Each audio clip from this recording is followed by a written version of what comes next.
నమస్తే టిఆర్ నిజం. నేను మీ రమేష్. ఒక వార్త మనం చూడాల్సిన సందర్భం ఉన్నది. అదేంటంటే రైతులు వాళ్ళు నారు పోషణ కాంచి వాళ్ళ తిప్పలు స్టార్ట్ అవుతాయా, మందులు ఎప్పుడు వస్తాయా, ఏ మందు వస్తుంది, ఎప్పుడు వేయాలి, వాళ్ళు వచ్చాక మందు బత్తాలు దొరికాయి, కూలీలు దొరకరు. పాపం అరిగోస పడతా అంటాడు. అరిగోస పడి 4-5 నెలలు కష్టపడి వడ్లు కానీ మొక్కజొన్న పండిస్తే అవి అమ్ముకోవడానికి యుద్ధం చేయాల్సి వస్తుంది. ఆ రైతు అమ్ముకోవడానికి యుద్ధం చేయాల్సి వస్తుంది. ఏం చేయాలో చూడాలి. ఎన్ని ప్రాణాలు గాలిగలుగుతానే మనం చూస్తాం. ఒక్కొక్కరు వడ్ల బత్తాల మీద పండుకొని ఎన్ని ప్రాణాలు గాలిగలుగుతాయో మనం చూస్తాం. ఇక చెప్తారు మన రాజకీయ నాయకులు వచ్చేసి, మీకు అది చేస్తాం, మీకు ఇది చేస్తాం, మీకు అది చేస్తాం, ఇది చేస్తాం అని చెప్పేసి చెప్తా ఉన్నారు. కానీ రైతును కోస పెడితే మిమ్మల్ని బొంద పెడతారు. ఎవరైనా రైతును కోస పెడితే బొంద పెడతారు. ఆ మార్కెట్ల చుట్టూ చూడురా మీరు.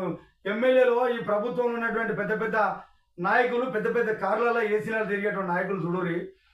వాళ్ళు ఆ షెడ్ల కింద లేక, కనీస వసతులు లేక, బత్తాలు గని బ్యాగులు లేక, ఈ ట్రాన్స్పోర్ట్ లేక, ఎండల భార్య బిడ్డలు అంతా అరిగోస పడతా ఉంటే వాళ్ళని పట్టించుకోలేకపోవడానికి ఇది సిగ్గుసేటుగా మేము భావిస్తూ ఉన్నాం. టీఆర్ నిజం నుంచి రైతుల పక్షాన. రైతు గోస పడతా ఉంటే మీరు ఒకటి తిట్టుకుంటా, ఒక రాజీనామా చేయరి పోయి మీరు దమ్ముంటే అని ఒకటి అంటాడు.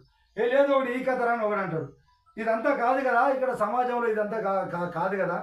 నిజంగా మీరు రైతుల పైన ప్రేమ ఉంటే మీరు ఎక్కడ కూడా తిరిగి వాళ్ళు ప్రతిరోజు 1 గంట మీ మండల కేంద్రాలలో, మీ నియోజకవర్గ కేంద్రంలో ఉన్న మార్కెట్ల చుట్టూ తిరిగితే ఆ బాధలేందో తెలుస్తాయి మీకు. అరిగోస పడతారా నా రైతులంతా. మీరు వచ్చేసి ఏదో అక్కడక్కడ చిన్న చిన్న కార్యకలాపాలు చేసుకొని ఇక మేము రైతులకు అది చేస్తాను, మేము రైతుల కోసం పోరాడతాం అంటే ఎవరన్నా నాయన నమ్మేది? పాపం రైతు దుఃఖంలో ఉన్నాడు. ఆ దుఃఖం నుంచి యుద్ధం చేయాలి వాళ్ళు. ఈ మార్కెట్ల చుట్టూ ఐక్యపీ సెంటర్ల చుట్టూ తిరుక్కుంటా వాళ్ళ రైతులు ఎప్పుడొస్తాయి, బత్తాలు ఎప్పుడు వస్తాయి, ఈ గని బ్యాగులు ఎప్పుడు ఇస్తారు, ఎప్పుడు నింపుకోవాలి, ఏం కథ అని చెప్పేసి వాళ్ళు అనుకుంటా ఉంటారు. మరి ఇప్పుడేమో వాళ్ళు అరిగోస పడతా ఉన్నారు. అదొకసారి ఆలోచన చేయాలి. ఏం చేస్తారు? రైతులు ఏడిపించినటువంటి ప్రభుత్వాలు బాగుపడ్డట్టు చరిత్రలో ఎక్కడ మనం చూసిన సందర్భాలు అయితే లేవు. నవతెలంగాణలో వచ్చినటువంటి వార్త ఒకసారి చూద్దాం. ఎందుకంటే ప్రతిరోజు మన కళ్ళకు కనపడతా ఉన్నది ఎక్కడేం జరుగుతుందో అని చెప్పేసి అనిపిస్తూ ఉంటుంది. సకాలంలో కొనక వర్షాలతో తడుస్తున్న మొక్కజొన్నలు వాటిని ఆరబెట్టేందుకు రైతులు అరిగోస పడతా ఉన్నారు. ఎందుకంటే మార్కెట్కు పెద్ద మొత్తంలో వస్తుందని చెప్పేసి వీళ్ళకి తెలుసు, ప్రభుత్వాలకు తెలుసు ఎంత పెద్ద మొత్తంలో ఇక్కడ పంట పండింది, ఎంత వస్తుందని చెప్పేసి అక్కడ ఉన్న అగ్రికల్చర్ వాళ్ళకు అంత తెలిసి ఉంటుంది.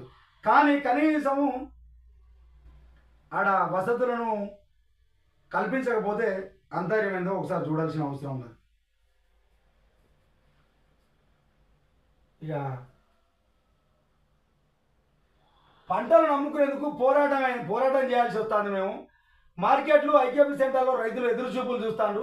నెలల తరబడి మార్కెట్లో పడిగాపులు కాస్తున్న రైతుల పిల్లలు, తల్లిదండ్రులు వాళ్ళంతా పోయి పడిగాపులు కాస్తూ ఉన్నారా. వాళ్ళ భార్యలు, పిల్లలు, భర్తలు అంతా పోయాడ ఇబ్బందులకు గురే. కుటుంబం మొత్తం ఆడపోయి ఎప్పుడొస్తారో నాన్న పొద్దున రింపి వేద్దామని చెప్పేసి ఇబ్బందులు పడితే ఒక దిక్కేమో ఎండ, ఒక దిక్కేమో లేక ఇబ్బందులు. ఆడిపోయిన తర్వాత రే బస్తా కింద, కింటల్ కింద, ఈ పైసలు ఇత్తనం ఇది పోతుంది, ఈ పైసలు ఇది కడితేనే ఇది పోతుంది అని చెప్పేసి ఆడ తిప్పాలు ఉంటాయి. ఎటుపోయినా రైతులకు ఇబ్బందులు కలుగుతున్నాయి. దిగుబడి రెట్టింపు వస్తుందని చెప్పే సమాచారం ఉన్నా నిల్వ కేంద్రాల ఏర్పాటు వైఫల్యం ఉన్నటువంటి సంగతి. డబ్బుల సంగతి ఏమో కానీ పంట అమ్ముకోకపోతే అమ్ముడు పోతే స్థానంలో పరిస్థితులు అన్నదాతలు ఉన్నారు. పంటలు అమ్ముకునేందుకు రైతులు ఖర్చు రెట్టింపు అవుతుంది. ఇది అన్ని మార్కెట్లలో ఇదే పరిస్థితి కనపడుతుంది తెలంగాణ రాష్ట్రంలో. ఇక తెలంగాణ రాష్ట్రంలో పెద్ద పెద్ద నాయకులు అంటున్నారు. ఏ ఒక్కడు వాడు పక్క పోయి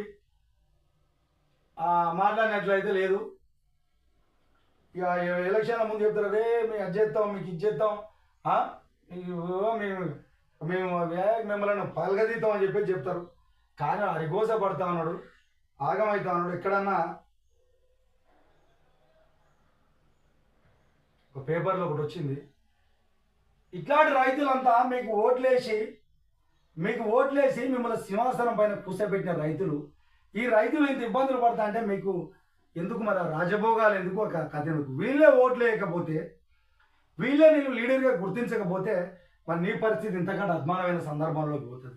మా బాధలు తీరుస్తారని చెప్పేసి మిమ్మల్ని అన్ని వసతులు ఇచ్చి మీకు పన్నులు కట్టి ట్యాక్సీలు కట్టి మందుబత్తాలు కొని మీరు ఆ టైంకి ఇవ్వకుండా కూడా వాళ్ళ తిప్పులు వాళ్ళు పడి పంట పండితే మళ్ళీ ఇబ్బందులు అవుతారు. అధికార పక్షం ప్రతిపక్షం ఎవరైనా కూడా ఆలోచన చేయాలి. మేము అధికారంలో లేము మాకేంది ఆ కథ అనేది కాకుండా నిజంగా మార్కెట్ల దగ్గర సందర్శించండి, వాళ్ళ పక్షాన్ని నిలబడండి. అరే నాయన మరి ఏంది డబ్బులు ఎందుకు తీసుకుంటారా భయ్? మీరు రైతుల దగ్గర నుంచి ఇంత డబ్బులు ఎందుకు తీసుకుంటా ఉన్నారు, టైంకి ఎందుకు పోతలేవు అని చెప్పేసి నిలదీయండి.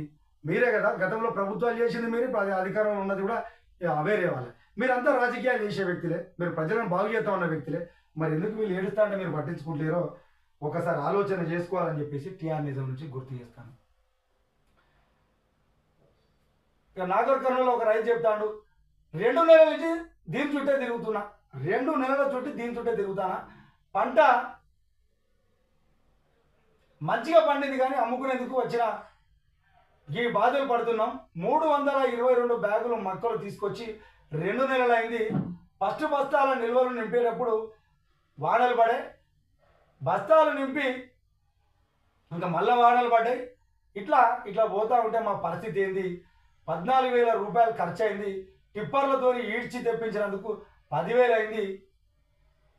ఇయ్యాలన్న లోడు అవుతుందో లేదో 2 నెలల నుండి దీన్ని తిరుగుతానా అని చెప్పేసి చెప్తా ఉన్నాడు. ఒక్కరోజు మీరు ఎండలు నిలబడతారు, ఈ రాజకీయ నాయకులు కానీ మీరు ఒక్కరోజు ఎండలో పోయి నిలబడి ఒకరోజు పొద్దుంతా మార్కెట్ చోటు తిరిగిపోయి ఇదంతా లేదు మీ దగ్గర. అరే అమ్మ ఒకరిని తిట్టుకుందామా, ఒకరిని అబాండాలు వేసుకుందామా, మీరు గతంలో వాడు తిన్నారని అంటే గతంలో వీడి తిన్నారు. మీరు ఎట్లా తినడానికే ఉన్నారు అవి, మీరు తినడానికే ఉన్నారు. మరి ప్రజల బాధలు ఎవరు తీర్చాలి? ఆ దిశగా అడుగులేయాలని చెప్పేసి ఇప్పటికైనా తొందరగా ప్రభుత్వం దృష్టి పెట్టి ఎమ్మటే మార్కెట్ నుంచి తీసుకొని పోవాలని చెప్పేసి టీఆర్ నుంచి గుర్తు చేస్తాను. ఇంకో కవ్వ సింగారం గ్రామం నాగర్ కర్నూలు జిల్లాలో పద్మమ్మ ఒక విషయం చెప్తాంది. మంచి టైంలో కాలువ బంద్ అయింది, 2.5 వస్తే 70 బస్తాలు అయినాయి. మంచిగా పండితే ఎకరంలో పంటే అది. నా కొడుకు నెల నుంచి నన్ను ఈ మార్కెట్లో కావలు ఉంచిండు. 20 బస్తాలు యూరియా వేసినాం, 4 బస్తాలు అడుగుపిండి వేసినాం. పూత నిలబెట్టేందుకు 3 సార్లు మొక్కజొన్నపై మందు కొట్టినాం. మొత్తం పెట్టుబడి ఏమో కానీ నా కొడుకే తెలుసు బిడ్డ, ఈసారి దండగానే పంట పండింది, ఎట్లా దీన్ని తీసుకుందాం, మా బాధలు మేము తీసుకుందాం అంటే మార్కెట్లో చుట్టే తిరుగుతాం అని చెప్పేసి అంటాను. ఇక రైతులు రోజు ఆ మార్కెట్లలోనే ఇబ్బందులు పడుతున్నారు. దయచేసి ప్రభుత్వం కొనుండి, ఈ ప్రతిపక్షాలు ఉన్నాయి, ఒకరేమో కేంద్రంలో అధికారంలో ఉంటారు, రాష్ట్రంలో అధికారంలో ఉంటారు. ఏ రోజు కూడా ఆ మార్కెట్ల చుట్టూ పోయినట్టు అనిపిస్తుంది. పేపర్లో మాత్రం పెద్ద పెద్ద వార్తలు వేసుకొని ఇది అలవై అది ఏసీ రూమ్లలో కూర్చున్నా మీకేం తెలుస్తుంది వాళ్ళ బాధలు. ఒకసారి మార్కెట్లో పోయి పొద్దాక పోయి వాళ్ళ బాధలు చూడిపోరి ఎట్లున్నాయో, వాళ్ళ బాధలు ఎట్లున్నాయో చూడిపోరి.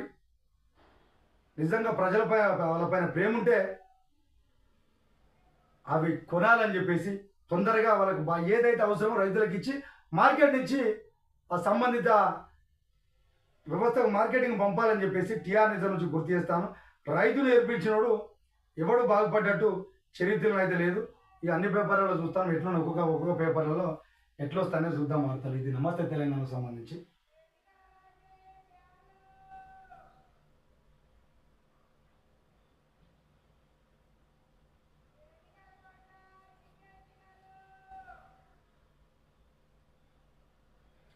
ఇక జర కొనురా నాయన మా పైన రైతులంతా ధర్నాలు చేస్తూ ఉన్నారు. ఇది వనపర్తిలా ఇది జరుగుతున్నాయి. సంచులు వేస్తలేరు, కాంట వేస్తలేరు, సంచులు ఇస్తలేరు ఎంత అని చెప్పేసి ధర్నాలు చేస్తూ ఉన్నారు.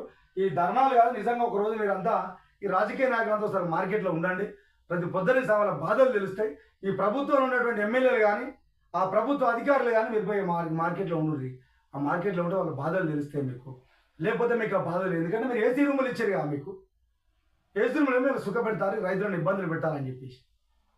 అదే కదా మీరు చేసేటువంటి తతంగం అంతా. ఇప్పటికైనా ఈ ప్రభుత్వాలు ఆలోచన చేసి ఆ రైతులకు ఇచ్చేటువంటి ఏదైతే మార్కెట్ తీసుకొచ్చిన ధాన్యాన్ని వెంబడే కొనుగోలు చేయాలి. రైతుల ఖర్చులను పెద్ద మొత్తంలో వాళ్ళ మీద రుద్దుతా ఉన్నారు. అట్లా లేకుండా మీ నిబంధనలకు అనుగుణంగా పనిచేయాలని చెప్పేసి టీఆర్ నిజం నుంచి గుర్తు చేస్తాము. ఈరోజు రాష్ట్రంలో ఉన్నటువంటి రేవంత్ రెడ్డి గారి ప్రభుత్వం ఆ రైతులను ఆదుకుంటుందని చెప్పేసి ఒకసారి టీఆర్ నిజం నుంచి గుర్తు చేస్తా ఉన్నాం.